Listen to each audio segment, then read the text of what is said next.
Алла тағала адамға аманат қылып берген нәрсенің біреуі оның денсаулығы болса, екіншісі оның жаны болады. Сол жанды берген Алла өзі ғана алуға, үкім шыққанда ғана бенде жан тапсыруы керек.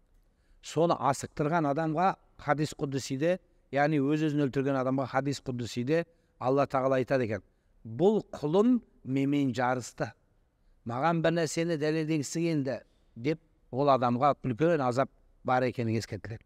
Сондықтан менің жолым болмай қалды, мен қарыздар болып қалдым, немесе мынау бірыңғай тест тапсыратын кезде мен төмен бал алып қалдым деп, соған өз-өзіне қол жұмсап, немесе жаңағы сезім оянып бұл қызды тастап қыз ұлды тастаған кезде осындай болды деп өз-өзіне қол жұмсау, немесе мен ұятқа қалдым деп қол жұмсау, бұл нәрсені бір нәрсені түсіну керек. Сіз біріншіден бұл азаптан құтылмайсыз Алланың алдында, басыңызға екінші азап жинайсыз. Екі, үшіншісі, сіздің тұқымыңыз өле-өлгенше бұлардың қанында өзін өзі өлтіру қаны бар деп есептейді.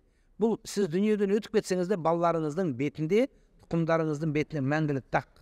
Бұл өз-өзін өлтірушілер, әкесін өз-өзін өлтіріп қойған деген сөз айтылады. Әрі жаназасында да бұда талас бар, оқылуында. Сондықтан бұлай күнәдан шама келгенше анағұрлым біз алыс болуымыз керек.